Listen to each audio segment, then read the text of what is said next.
Welcome back to Lost in Roshar, the ultimate journey through the Stormlight Archive. I'm Christian Kremling. And I'm Jimmy Stormbless. Today, we're in the Winds of Truth preview chapters 14 through 20. Full spoiler warning, obviously, for all the Stormlight Archive. We'll try to talk or give you a warning if it's going to spoil anything else in the Cosmere. If we go into that direction, I'm not sure if we will. And then clearly, Wind and Truth spoilers as we're covering the preview chapters here. Huge batch of chapters. Christian was on vacation for a little bit. We did a span rate episode last time we recorded to kind of fill the gap of that 2 weeks where Christian was gone, but now we're back and I feel like we got a lot of catching up to do. And this is going to be an episode where we might not go into every single sentence by sentence detail of these chapters, but we will be covering just the gist, things that stuck out to us over these last 7 chapters, and then be back on our normal BS for the next release of chapters. So the big question though, coming out of these chapters is 100%. How are you, Christian? I'm alive. Just to abate the everyone's plane didn't go down. Yeah. Every time there was turbulence, I thought of you saying, "This is it. This is it. This is the moment." And it was almost comforting to know how much humor would be found in my death from you in those moments. Yeah. I'm like, at least this would make Jimmy happy if it went down. You know, I would have been beaming. I would have cried, but I would have been beaming at some point. Like you went out like a true hero. I told him not to get on that flight. I told him to pick the back seat. Did you sit in the back? I did sit in the back, actually. Nice. I was like right at the back for the return flight. And nice. that's the way to be, because it's like that's where all the empty seats are and you can just yeah, dude. Absolutely. Dump stuff, spread out a bit. But yeah, oh man, it was so good to be away for a while and just kind of forget about your everyday life and sure. And just kind of reset.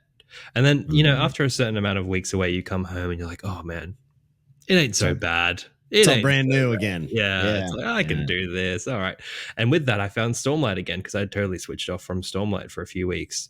And I read all of these last night in like a jet lagged frenzy of confusion. So man, this will be a light Kremling theory centric episode. Although I say that now, check back in like half an hour.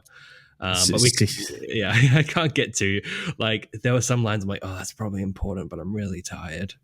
But I've got the gist. How are you, man? What have you been up to? What's going on? Well, I went to Vegas last week while you were over there vacationing. I decided to go to Vegas, had a really great time as per usual over there, but definitely am a little under the weather right now. I don't know if people can hear it in my voice or not, but my wife got sick in Vegas, brought it home, and now I'm sick, but at least it wasn't in Vegas, so it's not the worst thing in the world. But yeah, man, just been staying busy, getting these preview chapters in. There's another huge fantasy release this year coming from Tad Williams. He's wrapping up the 4th book in the sequel series of Ostenard, which is called The Last King of Ostenard. And just like Sanderson, you know, very epic, very massive books.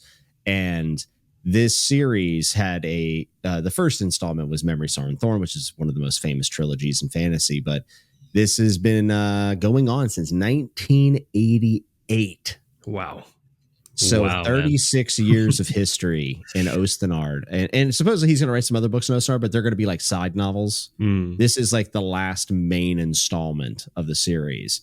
And it's just like, I'm reading a lot of chunky books, you know, getting ready for these releases. So in November, I'll be reading the 4th Tad Williams book, which I'm very excited about.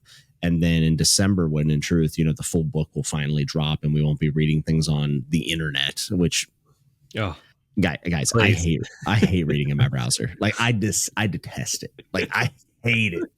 I even told Christian I listened to the audio, which I famously am not the biggest fan of the audio for Stormlight. And I actually did the audio for the 19 and 20 as we were going through the 7 chapters. And I just can't wait to have a physical book in my hand. One, you know, it's gonna feel nice to have those first 5 all lined up in hardcover first edition. I'm very excited about that. That's good for you. I can't have that. Yeah, we've got some weird, clunky release, man. Because unless you were on board the train from when it came out in the UK and Australia, you get like cut up editions, part 1 and part 2 of each book. So I've got a weird Way of Kings single edition, then my Oathbringer and Rhythm of and Words are like part 1 and 2, and then I got Rhythm of War and Release, and that's one big book. So it's a whole mess on my shelf. Well, I would say, who cares? You'll have all the leather bounds, but now that I'm looking at, thinking about it, you got to wait 10 years, right? So when the final book comes out, we'll be 60, and then you're gonna have to wait 10 years from that. So oh my god, maybe when you're 70, 75, you'll have a nice matching leather bound set. Yeah. That's just how it works. I'm in it for the long haul. I'll be here. But yeah, the American covers are just the best. And I don't know, I can throw this up as a Sanderson update, but we got did you see the inside art got no released? Do a quick little Google search, and the end papers got shown, and they look so sick. They might, I mean, it's tempting to always say these might be my favorite, but they're also new. But I love seeing art like the Heralds and Cultivation, and damn, they look sleek. Well, yeah, wow. They look amazing. And this is what kind of sets Stormlight apart, especially in the US, with those, just on your standard edition, right? Your standard hardcover, you get these amazing artworks. Yeah, the other author I think that has really good standard release books for their art is oddly enough, not really my favorite author by any means, but Jay Kristoff. Actually, his books almost always feel like a special edition because of all the art that's included with them and how stylized they are. But this, this inner art's that's awesome. They're going so hard, man. This is going to be huge. But I don't know. I kind of tried to not check the internet while I was traveling, so I don't know if there's been any other big Sanderson-esque update besides people are starting to get their Words of Radiance leatherbounds. I saw those are starting to arrive for some people. Yeah, I don't know when mine's coming. I feel like I haven't had I'm sure I've had emails and I've just deleted them because I just delete emails rapidly, but I should probably check to see where I'm at in the batches, right? That's probably something I should do. Yeah, I got emails. They're like, we're going to lock your address. That's coming up. But they said, we'll let you know when we send it, when it's been shipped. I have a feeling I'll be quite late because I think that the US, you guys will be first. It's nice and easy. Number one, brother. And then us international plebs will get the scraps in the months to follow, I suppose.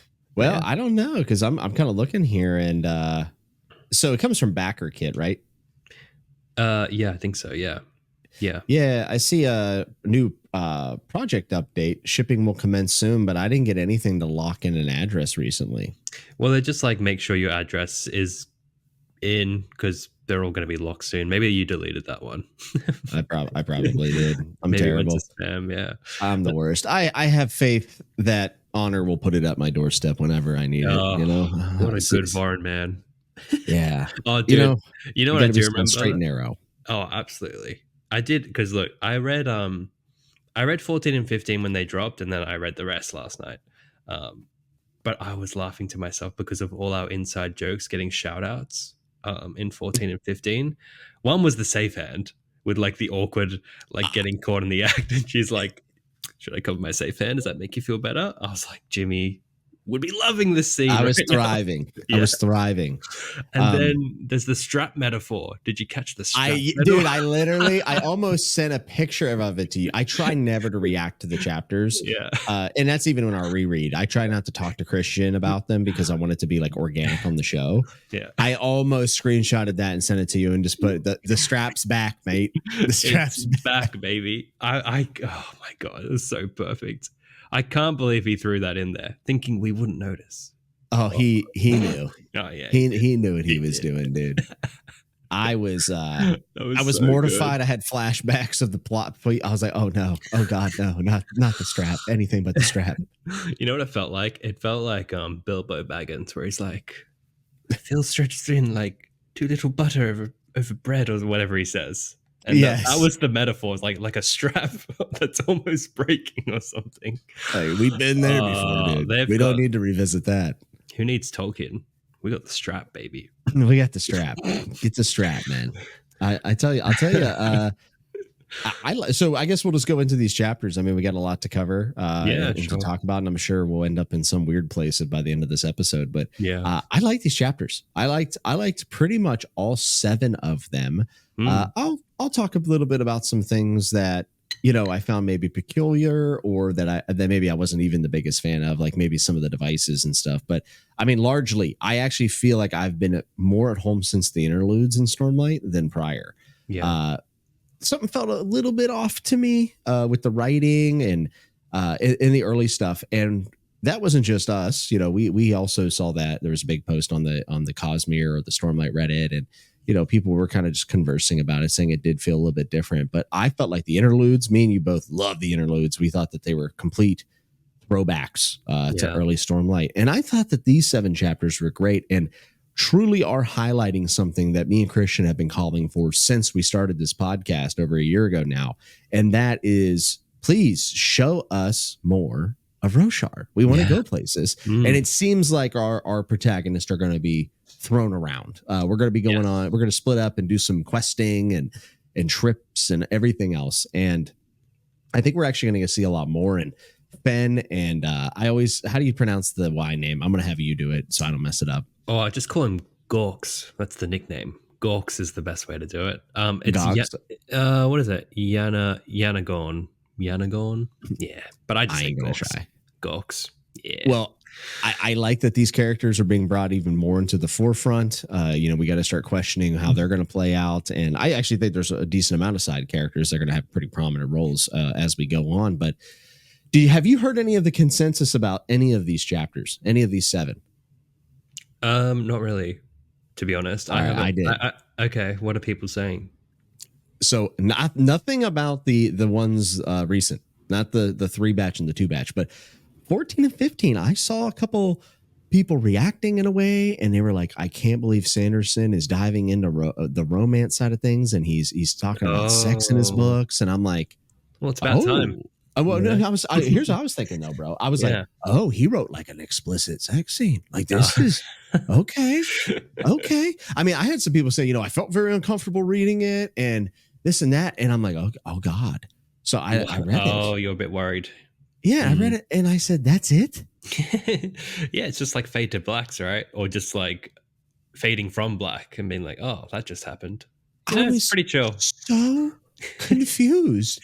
I mean. Now I'm not saying it's the majority. It was not the majority. Yeah, but there were people being vocal saying, this is really disturbing for me to see sex in the Cosmere, and I just was like, there was nothing. There's literally nothing about it. Yeah, I mean, they're human characters and relationships. Like, I mean, what is it about? Like Shallan and Adolin?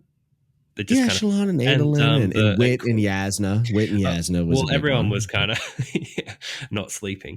And Fen, I think Fen had a scene, right? Yeah, that's with the safe hand and all that. So like,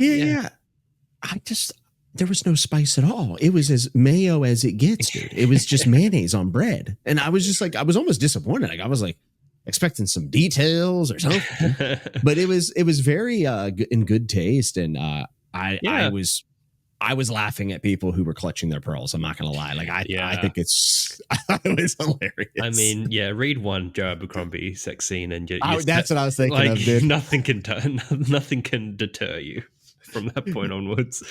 I was just like, it's cool to see him kind of finally delve into that side of relationships a little bit. And he used it in good effect, I think, in many ways in these first 2 chapters, 14 and 15, because he talks about Wit and Yasna and their disconnect emotionally and physically. Yeah. A little cliche that the man is the one who's physically but not emotionally available. But like, it happens. It's a real thing. It's a cliche for a reason. I would have liked maybe to see it explored a little bit more, but I thought it told us a lot about Wit's mental state. And where Yasna is as well, because during that's when she starts thinking about how she was placed in like softer cuffs when she was younger, and everyone seemed to forget, but she did not forget. Almost a vengeful vibe, which I thought was pretty interesting. So I guess what to say is I actually thought that they were pretty awesome. And I didn't think his romance scenes were bad. I actually thought they were pretty good. No, I thought they were really good, to be honest. He's I don't know, something about this part. I think maybe because we're jumping around. I don't know what it is really. I got so excited when part 2 started and there was like 15 million POVs listed. I'm just like, oh, dude, I was like, oh my God, here we go. My first thought, I was like, are people just going to start dying? That was my first thought. Because like, that chapter, right? The so and so was not asleep chapter is at 14, I think. Yeah, not asleep. It switched like to 5 point of view characters in one chapter. Like that doesn't happen unless it's like a Sanderlanche typically. Yeah. So it was quite fun to see that so early in the book. And Gorks just being like, I'm not asleep. Like I love learning about his culture and the being the prime in Azir and how different that is to being a leader basically anywhere else in Roshar with all these attendants watching you and you're picked and all of this stuff. It makes me want to read his chapter with Lift again. Makes me want to read Edge Dancer again to kind of refamiliarize myself with him and how he got here, because that's another character I'm like starting to feel like, wow, he's going to be really important in this book and in the back half of Stormlight as well. And it seems like Adolin is going to be our viewpoint into that. Well, as well as getting Gorks' own point of views as well. But yeah, going back to Yasna and Wit, I find them both fascinating in this batch of chapters here. And especially, I don't think we're going to get the Yasna childhood stuff, but it's a nice little reminder, that line that you spotted there, that vengeful-esque messaging from Yasna there. It's like, it feels like the people who did that to her are still alive and kicking. Yeah. Yeah, right. So like, who are they? Who is it? Is my big question. It might be Navani. It might be Imram. Who knows? You know, that's what we're gonna have to figure out. But there was definitely a vengeful tone to it. There is that I mean, you see that ongoing theme with Adolin and Dalinar, the underlying tension between child and parent from, you know, trauma that's just under the surface and not being discussed. Yes. And it was so good to see that, because I remember reading Rhythm of War and just being like, why is this not a bigger moment? Like Dalinar's just laid it out all there, and then here are his kids seeing like you killed. This was one of my complaints actually about story. I felt that it should have came up at some point. Yeah. Because a lot of other people, it felt like more people knew, but maybe I'm wrong. I'm misremembering. But like that was always a point of contention with me with this story a little bit. I'm glad we're seeing it, but I have feelings or maybe even theories about possibly what could happen and why it's happening. But I do want to touch on this not asleep thing real quick. Yeah, go for it. So first off, I want to commend Sanderson for the chapter structure, the bouncing around and not asleep, not asleep, not it's asleep. Cool. The Emperor was awake. That's really nice. I like that. I like building that rhythm within rhythm within the chapter. Like, this is the kind of writing I enjoy, and I really like that. However, do you think that there's at all a chance that we're missing something a little bit deeper, Christian? Like a not asleep. Not asleep, not asleep, no sleep, sleepless. Oh, wait. Oh, that's right. Sleepless. What are sleepless, Christian? Oh, yeah, that's right. We have sleepless. Sapient non-human race from an unknown planet in the Cosmere. Their bodies are an aggregate of swarms of creatures called hordlings that are mentally linked and can be selectively bred and evolved in order to specialize them for certain tasks. They refer to themselves as sleepless because at least some part of the horde is always awake. Some of the sleepless can be found on Roshar, and they once lived in the Silver Kingdom of Emia. I don't know, Christian. I just sleepless seems very my God. Congruent here. I did not see that coming. You're on your game, mate. These past few episodes, just absolutely. I'm high on Bakewell. I'm going to be honest. I'm on cough syrup heavy. I got to get some of that stuff, man. Look, I will tell you this, right? I didn't spot Sleepless here, but I did spot Sleepless somewhere else, or an imposter, one might say. Either a Sleepless or a Kandra. You know who I think it is? You know where my radar started popping off? Okay, let me hear, because I have a theory too. Okay, so like Dalinar's bodyguard guy. Bang, yep, me and you are on the same cat. Yeah, it's like, I was going to be a windrunner, just kind of got bored waiting for my Spren. Or maybe he got a spike put into him. Yeah. And maybe, I mean, Adolin, I've seen some comments from folks. They're saying, man, Adolin feels like he just got really angry this book. Like, it seems like this is really building up. And some people feel like maybe it's a little uncharacteristic, or they feel like it's really kind of being forced on him. And they're saying this is a criticism. It's the guy, but like a but guy's I'm him. thinking, but I'm thinking maybe this isn't all totally natural. Is it 10 that you burn? Is it 10? I can't remember. I don't remember which one you burn to write someone's emotions. It could but I think I think that might be happening. Wow, that's interesting. And I think it's the bodyguard who I cannot freaking remember his name right now. And I've been thinking Colot. Yeah, Colat, something like that. Yeah. Colat. Yeah, I literally have been thinking about his name all morning. Oh man, he's so sus. So sus. Bro, he is the most sus. There to me, there's something going on there. Yeah. And the further we push in, I almost think there's a chance. So I know a lot of people are on the Adolin dies / Adolin will be the opponent of Dalinar. Right. I think it's a red herring. Okay. I think it's a red herring. And there's also an opportunity, especially the chapters that we just got. I know I'm jumping around a little bit. But no, that's this episode. So we do know that Adolin's going somewhere where he doesn't speak the language, but he gets bondsmith with the language, which, by the way, was really, really freaking cool. I really like that. That's good use of the magic, good world building. All of that was excellent. But maybe that will allow them to communicate in some way. I just feel like the Dalinar Adolin thing is something that we'll see resolved in this book. Yeah. And I think I could be wrong, but I almost feel like Adolin and Dalinar are going to like unite. Them being united will be like one of the keys of unite them. And maybe I'm wrong about that. Maybe it'll be the actual the thing that crumbles it. He gets everyone, but he can't get his son. You know, it's compelling either way, whether they resolve it or if it does end up being something where Adolin is Odium's champion. I think that would also be interesting. I also have a really wacky theory. Now, here's the wacky one. Okay, go for it.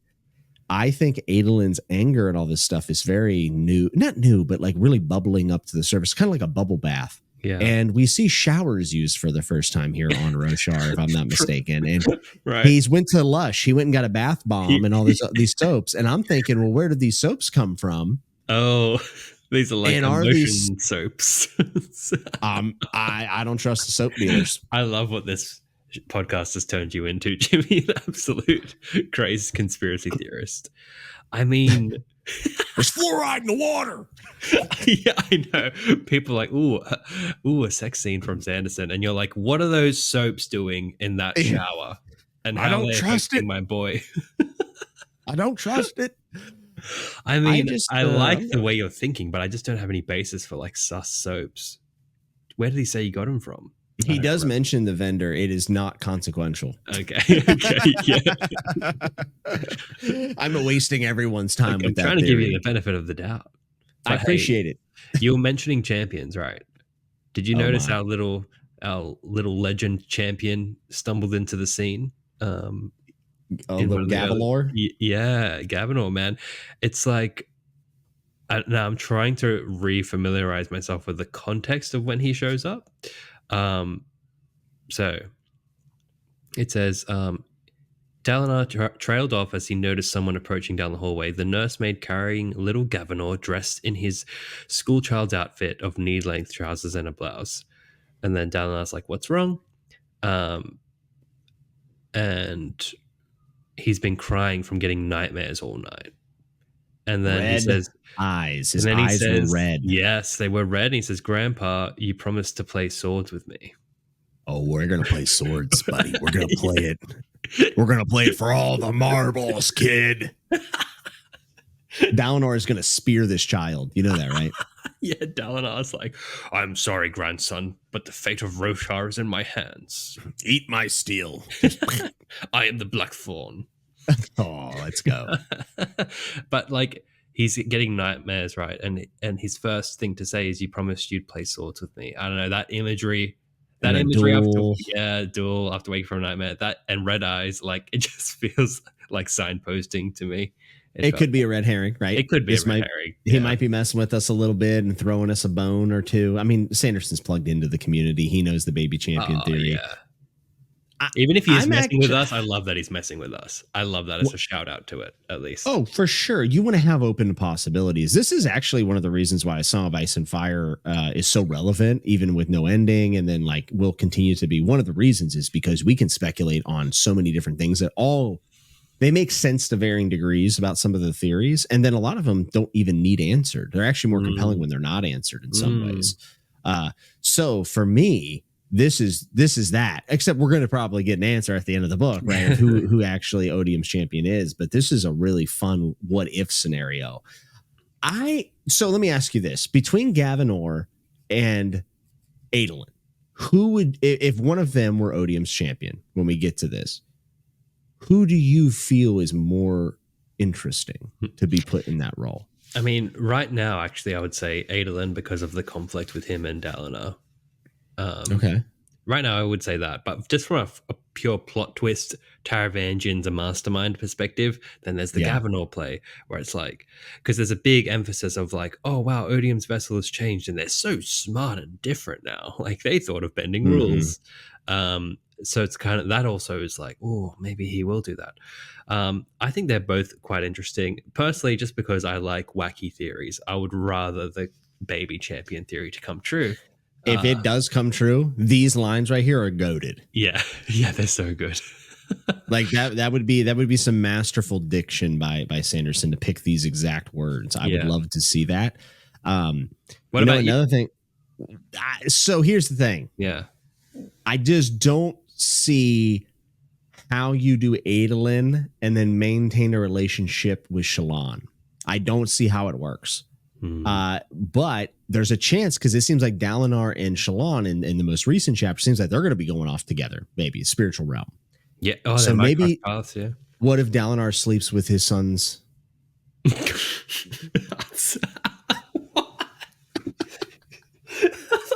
was like,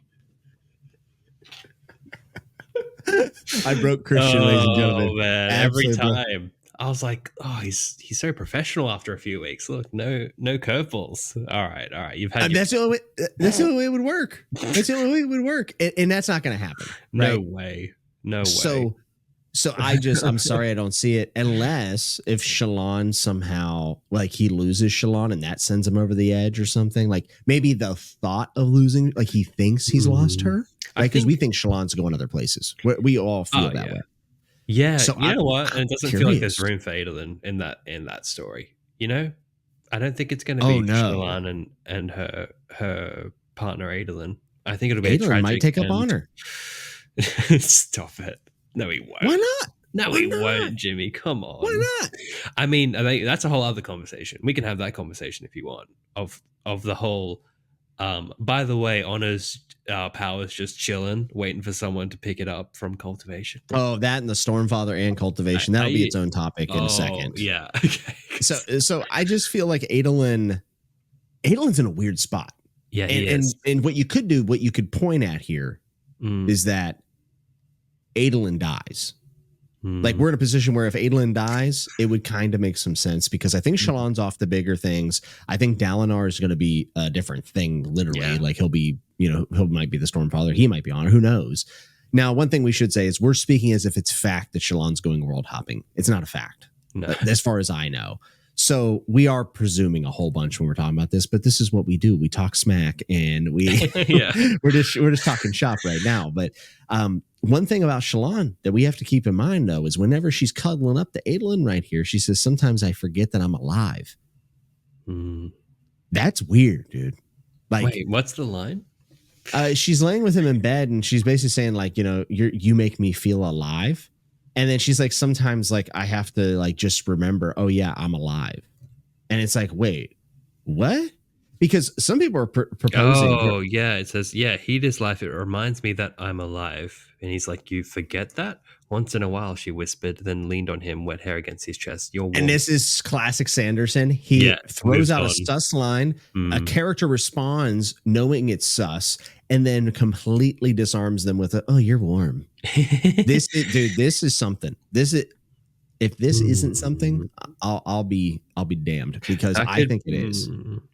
Well, there's a lot of ways you can interpret it, right? Because there's the whole multiple personality thing where you can lose yourself in different facets of your psyche, right? So maybe aspects of you can forget that they're there. But then that's like my human empathetic take. My other take is like she's a daughter of a mystical being, possibly. And what kind of weird and wacky magical drawbacks does that have? Because heralds are like cognitive shadows, and if they have a child, is there a part of Shallan that's not quite with us? Well, I was going to ask you. There was creation Spren floating around the room after they had done the deed, and I'm curious. Do you think that she's pregnant? Do you think she's pregnant? Oh my god, I didn't even consider that. What if she gets pregnant on Roshar and then has the baby on a different planet as a world hopper? How does that visa situation work what's out? the insurance situation? Are you covered? Wow, that would actually, you know what? That's so going to happen in the Cosmere. Conceived on Roshar. This is probably what this is. Yeah, wow. I think. Wow. See, oh man, I missed reading week to week. This is not fun. I've missed all these cool things, but that's great. Yeah, when I saw the creation Spren, I said, uh-oh, man. Okay, wow. What I don't want, and I'm just putting this, I don't think it's going to happen, but like if Adolin and Dalinar are battling and Adolin's about to murder Dalinar, and then Shallan's just like, I'm pregnant, and he stops, I'll vomit into the book and slam it shut and beat my head with it. So I don't think, by the way, that's not going to happen. And I go into a lot of doomsday scenarios. I was just raised in a very negative household. So I'm just, I love this. Just like, my family was always just preparing for the worst because we were dirt poor. So like everything, I'm just like, it's all going to go to crap at one point or another. But I don't think that's going to happen. I think what you mentioned is rocking. Oh right man. Now, man. I'm levitating. I think you should take Dayquil before every episode. You're enabling my addiction. That's crazy. I'm just a good friend, mate. That's what I am. I'm going to end up like Tef, dead. Hey, dude, all I care is about the podcast numbers. We've got to keep climbing to the top of this extremely niche world that we live in. You must read 5,000 pages as a ticket of entry to listen to this, man. I did have a part where I was going into like the 6th, 7th chapter, and I was like, I should message Christian and be like, let's just do 5. Let's just do 5 of them because this is insanity. Yeah, there's a lot. I was reading comments. People were like, not much revealed here. And I'm thinking, what are you talking about? This is why I know I'm crazy, because everyone's like, yeah, just a nice little character builder. And I'm over there like, the Sleepless are in the bedroom with them. Jesus Christ. You know?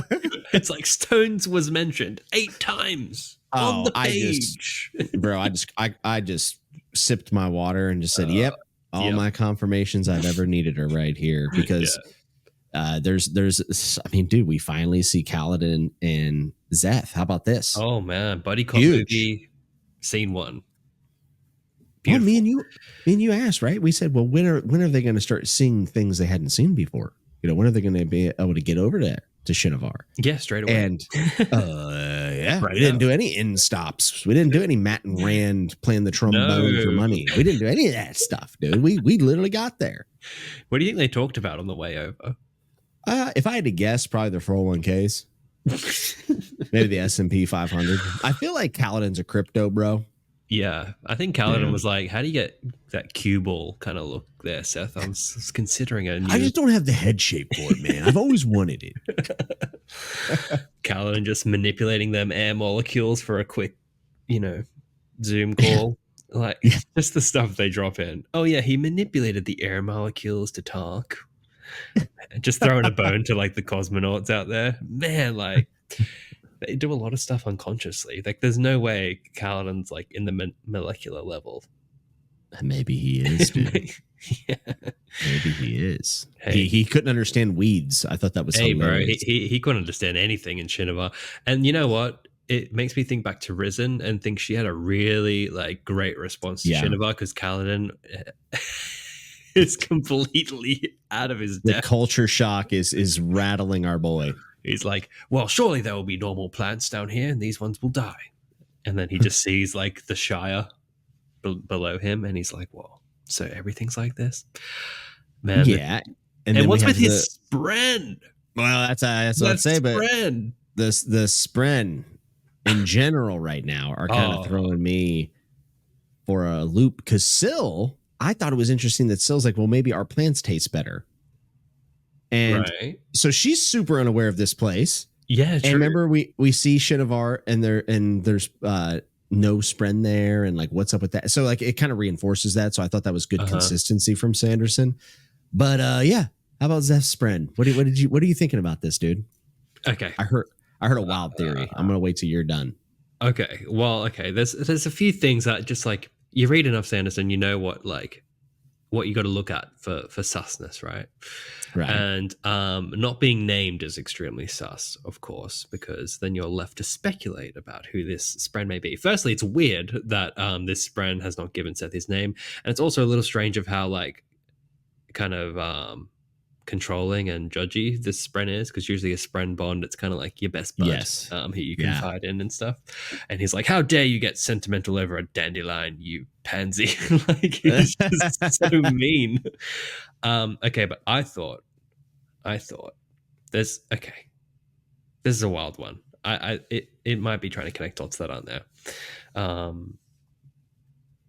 I'll timestamp this. If you haven't read The Sunlit Man, run away. Oh, okay, we're going to the same place. Okay, we are going to the same place? Yep. Okay, great. Well, all right. 3, 2, 1. Yeah, auxiliary, maybe. Yeah, and then post this because it's someone Winds and Truth could be written by Auxiliary in Sigzil, and that's where they come together. And then he was there to witness the journey, and then he bonds him afterwards. Whatever happens with Sigzil, people are saying that maybe he turns his back on Bridge 4. I don't necessarily know if he has to turn his back on Bridge 4. Like, I'm not positive that has to happen. Well, there's a chance that he's just in over his head at the Shadow Plains. Like, it's like a big task he's left with, right? In that meeting. So things could go wrong. It's just like I can't really make the leap of how, if this is Orcs, how he would go to Sigzil, because it's like, how do you switch a bond? It's like obviously a lot of new stuff would have to happen that we're not seen before.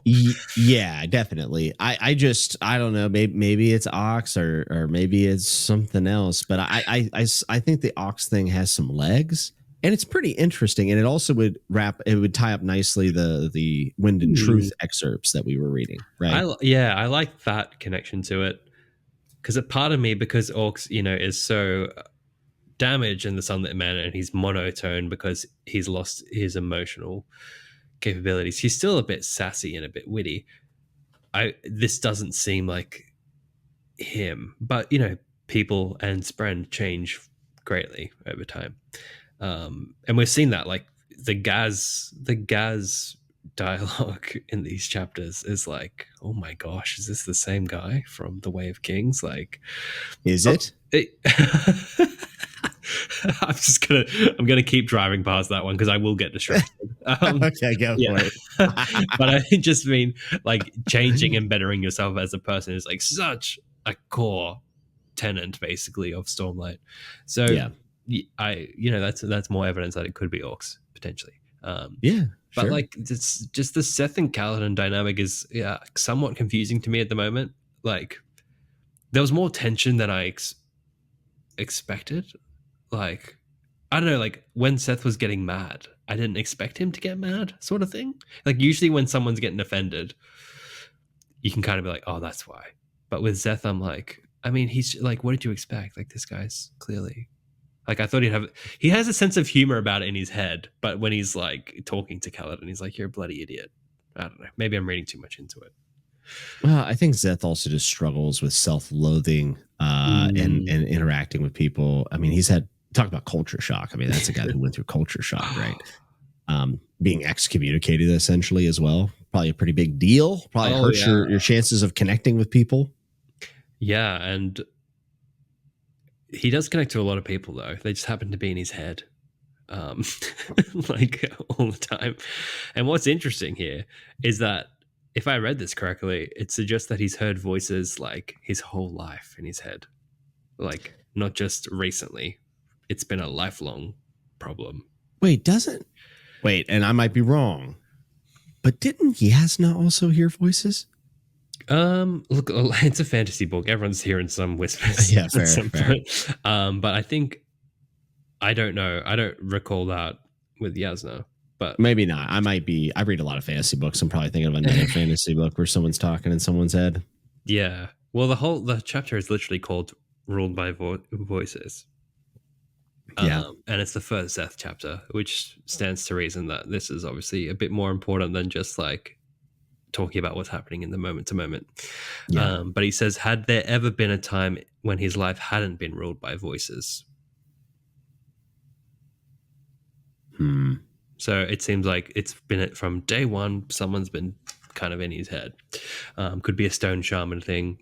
Again, he was trained with the freaking honor blades as a child, so it stands to reason that Szeth is a much more important person in Shinovar than just some random farmer kid, basically. I don't think they're training every kid with Herald's honor blades. So yeah, I certainly don't think so. Yeah. Yeah. So it's obviously like I think him. I was surprised you didn't go straight into the honor theory with the first, with the opening line. Like I was certain you were going to say Szeth's going to be honor, or like Szeth's dad was Tanabast or something. No, I don't think. I don't. I'll be honest. I feel like Szeth is one of those big blind spots. Like I don't like. I think about Shinovar a lot. I think about the Shin mostly for rocks, and stone stuff. Yeah, Thunderclass maybe, I don't know, but Szeth, I don't have any idea where this character's going. None, other than maybe being the leader of his people, like ironically coming back and being reclaimed, whatever. Like I could see that, but I mean, Szeth becoming honor. I mean, these voices. I mean, these are all very important things. I'm not sure. I'm just simply not sure. I don't know.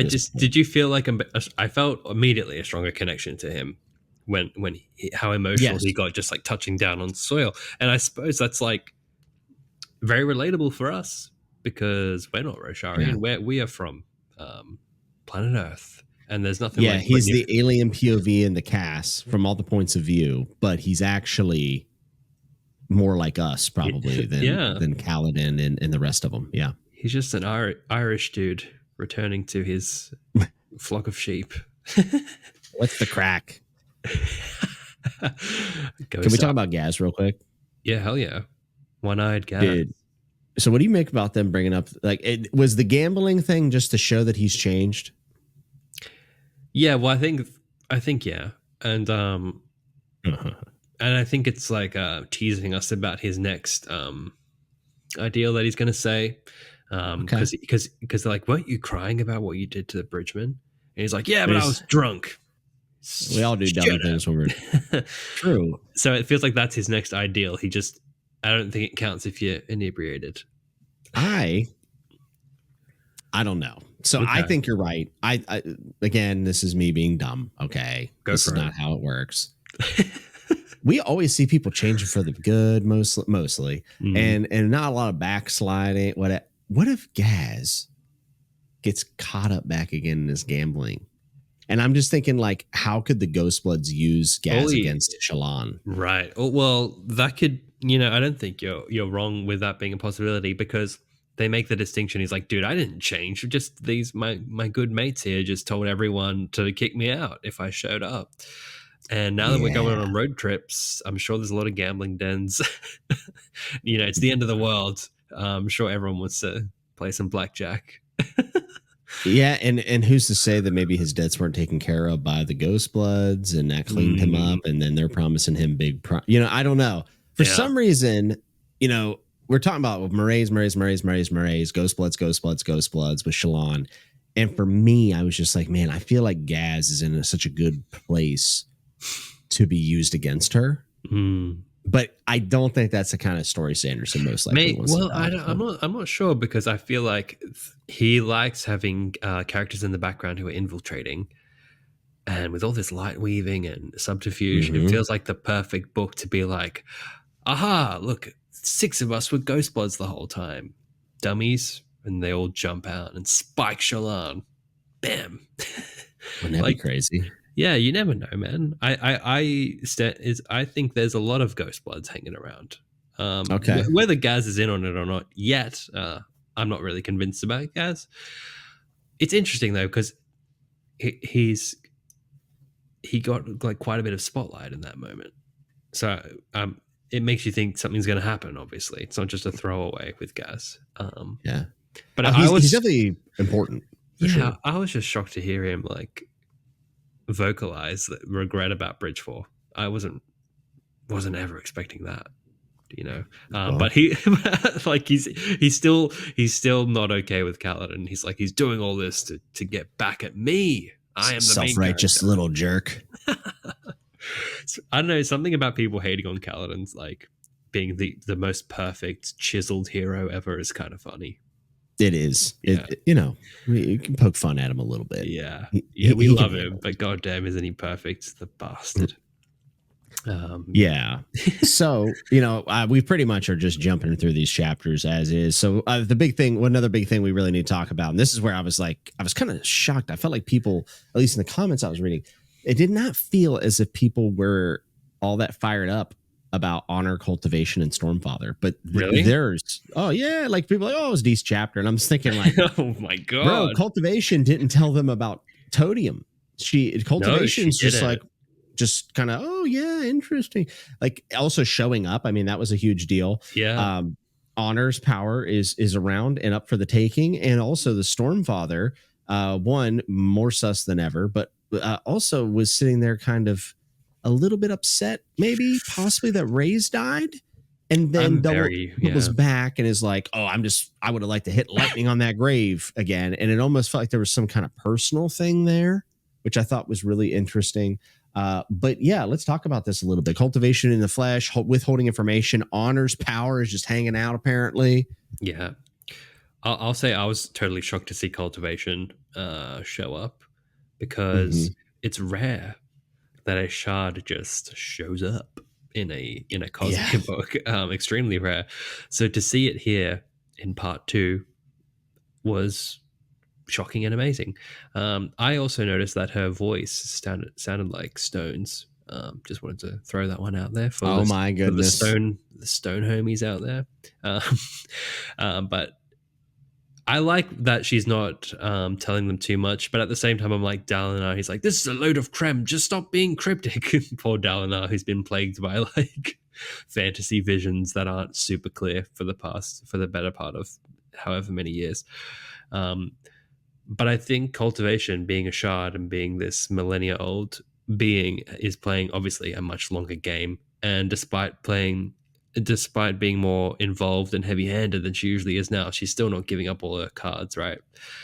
And I don't know, I think she had a huge part to play in Taramage in becoming Odium. Some might say she's the sole reason he became Odium.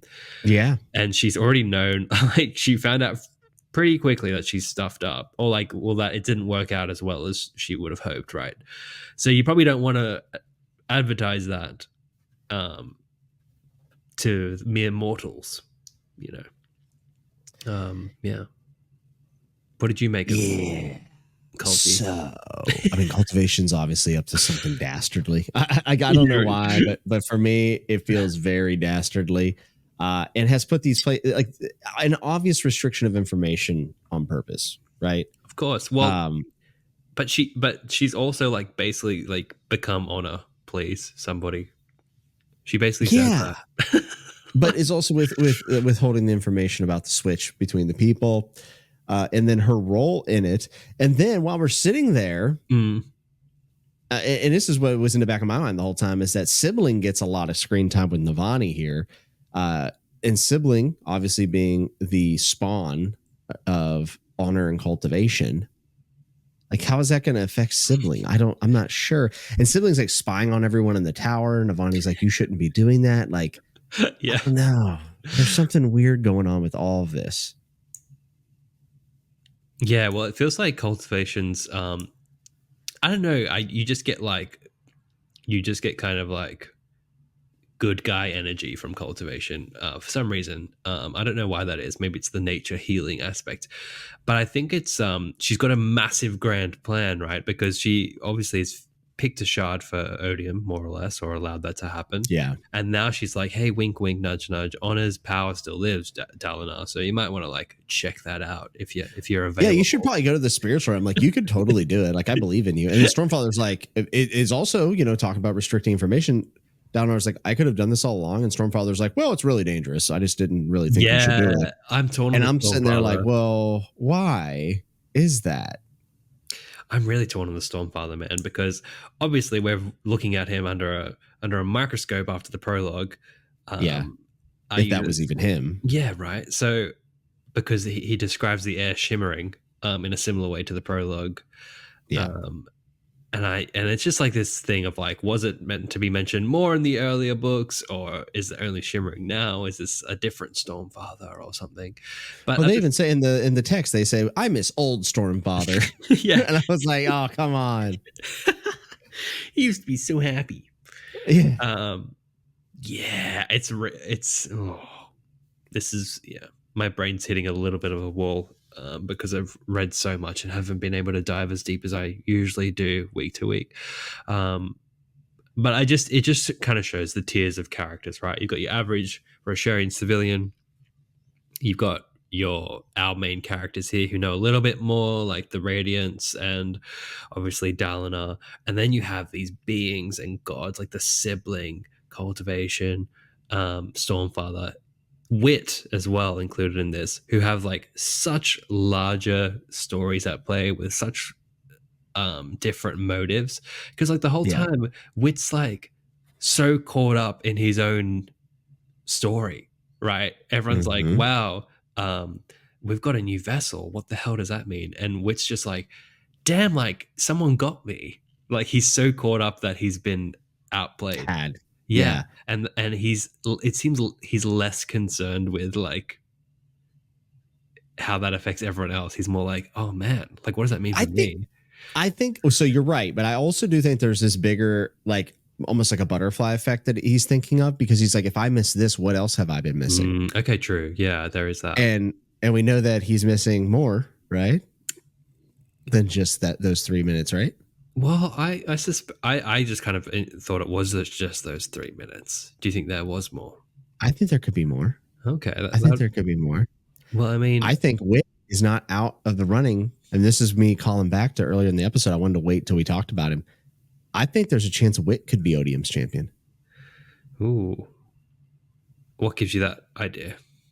Well, the fact that Odium already pulled one over on him. Well, I don't know. I feel like once that's happened to someone like Wit, it's not going to happen again.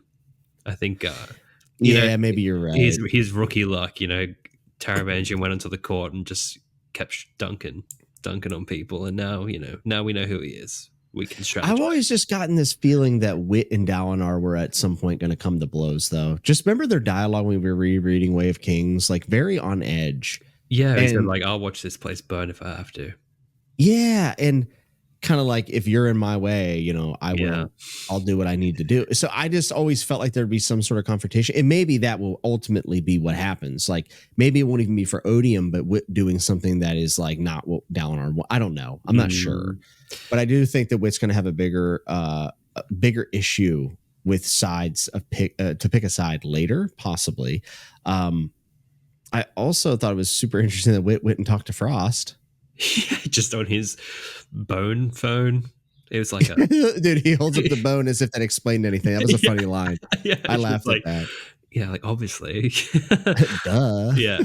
That's what I mean. Wit was he's been so prominent in this book, and he's just whistling in his sleep. The way he used like every magic system in the Cosmere when he woke up next to Yasna there, and his face casually explaining breaths. Yeah, like he's just so much in the forefront here.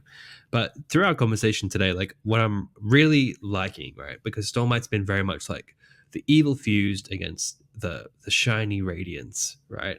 But now it's starting to get quite messy, and like everyone's got different motivations that aren't exactly lining up, and there is just so many parties at play with so many different things that they want. It's becoming much more complex, and it's way more enjoyable than just like what it's been in the past, right? It's a bit overwhelming. I'm just being transparent here. Yeah. I'm not an expert. So whenever y'all, I'm going to call y'all instead of the full name. Or what did you call y'all? you had a different name. What for the Y name?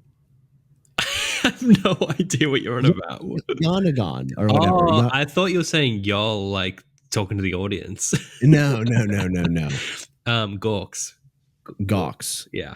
Gawks. Gawks. All right. Gawks. I'm gonna say y'all. So I'm just not going to listen to you and do my own thing. But here's the thing with Fen and all this stuff. I'm like almost wishing I had reread because there's so much of that I felt like was just kind of breezed through prior, and maybe it was more prominent than I remember. But like I do feel like I'm missing a little bit of that context. And then there's a lot of stuff with like Spren and exactly how it's all going to work. And I think it's fine, man. You don't need to be like fully across it. Like Fen was there, of course, and she was like a big, like she was a challenge for Dalinar. She was one of his biggest detractors, right? And still is to some degree. Like she's quite quite a compelling character who like really like states her case really well for her people. Yeah. And then Gork's like he's basically being introduced right now as like this guy's like properly important now, and it feels he was pretty background man before. Like he had his moments for sure, but it seems like he's in the forefront now, and it makes sense that now the blurb of the book kind of makes sense. I see where everyone's heading and why he's so important. But I don't think you need to be like. I think the feeling of overwhelmed is like completely natural. And I don't think you need to do much homework besides maybe refresh a couple of Coppermind pages, you know? Queen Fen. Hey, thanks, man. Thanks, man. I appreciate that. Patting you on the back all the way thanks. From Australia. We're going to get through this together. Yeah. Hey, man, do you like... I've got... I compiled all the Way of Kings excerpts that we've got so far, if you want to talk about that. A little bit. Oh yeah, we definitely need to. I'm trying to think. There was like one more thing. Oh, before we do, I just wanted to kind of point this out because obviously we've really enjoyed these chapters. I think that like we're trending in the right direction. I know for a fact the spiritual realm and cultivation basically tells Dalinar, oh yeah, you're gonna find all about the radiance and everything that came before history. Which, by the way, like, hey, cultivation, maybe just tell us the world's on the line. Like. Yeah. So annoying, but that's going to be like, that's the thing I'm most interested in. And that's the thing that is going to bust this bad boy wide open when Dalinar figures it out. And then we're going to have so much to talk about. I don't love the we're in a deal, I found a loophole thing. This is in stories in general. I'm not a huge fan of that. Like one of the ways that I did enjoy back in the day was watching the old Wishmaster horror movies where you would wish for something. I wish I had infinite money, and then he would like dump money on you till you drowned or something, and you're like, and it's like it's fine. And I think the main thing is for it to be successful, it has to be clever. And Sanderson did actually make it clever with the switching of odium and wit being outwitted, all these things. So I'm not saying it's objectively bad. I'm not saying that at all. I'm just saying I'm not a big fan of that device in stories. And it's probably my least favorite part about what's going on right now. Yeah, like the talk of the contract and like, can we change the capital? Like, I mean, it's probably a reason we haven't talked about it yet. It's like on our last sort of tier of interest level. I don't know why. I was just kind of like, yeah, okay, like, yeah, we can keep talking about this, but it seems like we're getting nowhere. So yeah, and I'm not saying we're not saying it's bad and it's damned or anything. It's just I'm just not a huge fan of it personally. That's fair. It's because like we know it's going to happen. Like we know there's some stuff. And the one thing that's cool though is the fallout of it, like this big sense of like border battles and things are moving in and they're going to try to capture these land points. Like it actually gives that big epic fantasy battle feel. Oh yeah, they're stretched so thin. Yeah, me too. They're stretched so thin. They're in so much trouble. Here comes the cavalry is 100% in play. I hope so. I also I love that trope. Me too. See, that trope never gets old for me. I love here comes the cavalry moments. Okay, two things have dawned on me as we spoke. Okay. First one, okay, well, this opinion I held earlier, I just forgot to mention it. The sibling just being like, hey, I mean, like, they can't come to Etheria, so you should, like, get rid of all your troops, and I'll hold this place down. Don't worry about it. Just feels a bit worrying. Like, okay, yeah, like, it makes sense, but what if things change? So that popped to my mind. But what popped to my mind as you spoke was a cultivation and this signposting about honor and go to the spiritual realm. And we talk about her motives and stuff. What if she just wants to like get rid of Dalinar for a little bit? Hey, go to the spiritual realm. Go try and find this thing. Oh my goodness. Go look at this shiny honor vessel while I go do this or whatever. Yeah, what if she's just lying? Yeah, she could just be lying or like positioning him where it suits her best. And she knows that this would be of great importance to Dalinar, of course, to hear such a thing. Like, who's to say she's not playing dirty? And who's to say that she might be underestimating Shallan? Because Shallan seems like it's going to go with Dalinar, right? Well, it's interesting because like it's unclear. It's kind of glossed over what Adolin exactly tells Dalinar. Navani's like, he didn't say it enough. But Dalinar's like, sure, Shallan can go do her thing. It's like they're both going to the same realm, but like a realm is probably freaking massive. So maybe they'll run into each other. I don't think it's going to be a buddy cop thing. No, probably not, huh? Yeah. So I don't know. I was just like, maybe Cultivation's being a bit trickier. Like, we maybe shouldn't take this at face value. Yeah, I don't think we can trust her, to be honest. Yeah, I don't know, man. I don't know, but she does look really cool on the end papers. She sure does. The illustrations are dope. Yeah. So let's hear these excerpts from The Way of Kings, and let's see if we can make some sense of it. Sure. Oh, by the way, just before I do that, he did a few, like, there's a few character names that are like shout outs to artists that work on Cosmo. Oh, really? Like the guy called Stargyle. I immediately recognize that because there's a bloke called Stephen Argyle who does amazing Cosmere. So he's throwing in some friends into the mix, which was fun. All right, so Wave King's excerpts. It says, so context, just a reminder, Wave Kings is a book written by the old King Nohadon, who basically Dalinar has molded himself after. Okay. As I approached the first crossroads, I met a family seeking a new life. This family did not speak my language, but we could both write glyphs, which proved facilitative in our conversation. As I shared their kindly cookfire, I learned some of their story. They had left behind family and hereditary home, something many would find unconscionable. What I learned from their glyphs scribbled in the dust trembled my soul. It was because of me and the stories they'd heard of my teachings that they had left. They'd gone to seek a land some told them was mythical, a land where the king was a holy man and was concerned with the plight of the farmer beyond the appropriation of taxes. I let them pass with 2 lies. Interesting, because I'll throw this in our chat here so you can see like it all beautiful all together. Who is the author of The Way of Kings? Do we know that? Yeah, it's Nohadon. Nohadon, that's right. It's the guy, yeah, like Dalinar speaks to him briefly in like a bit of a vision.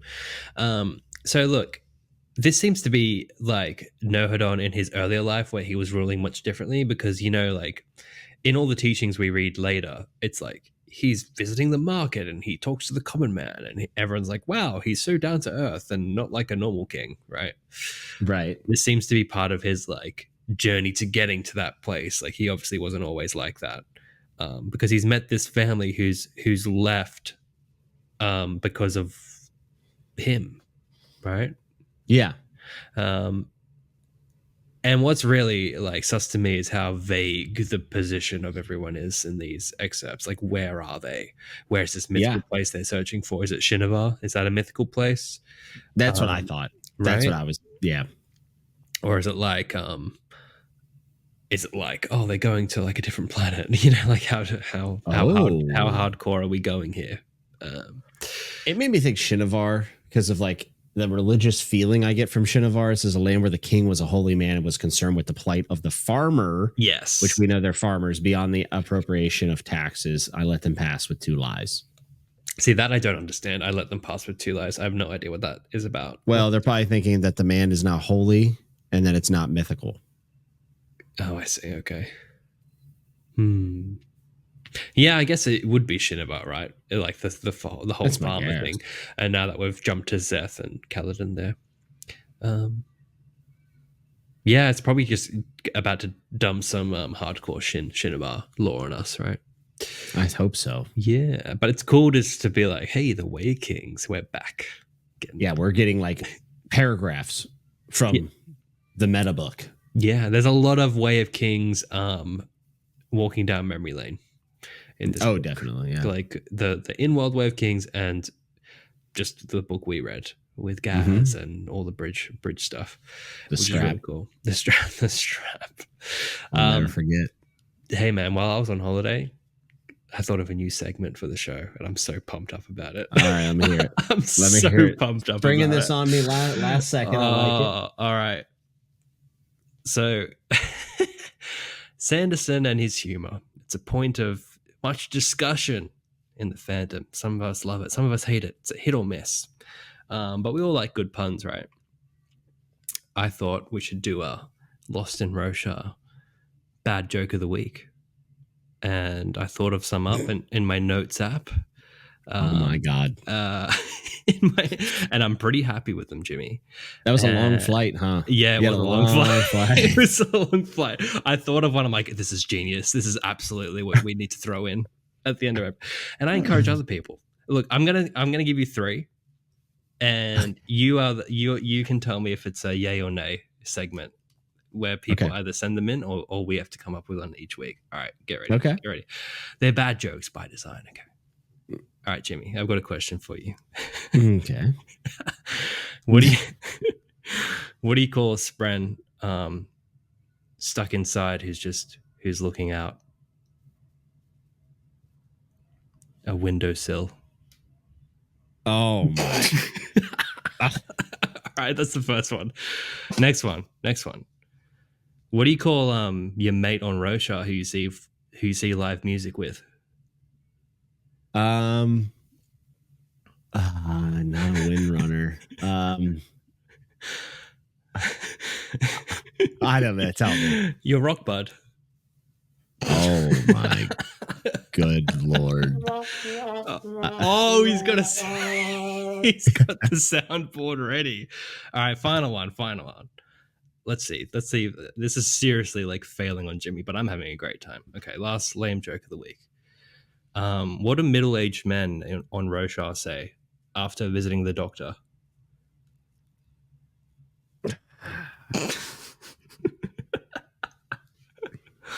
Colon.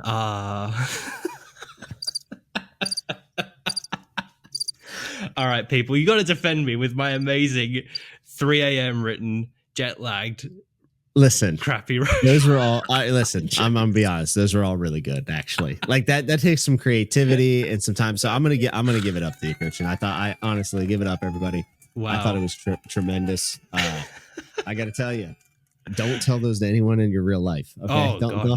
God, no. Jesus. Come on, mate. The colon it's probably my favorite, actually. That's very me. This is a new segment on the show.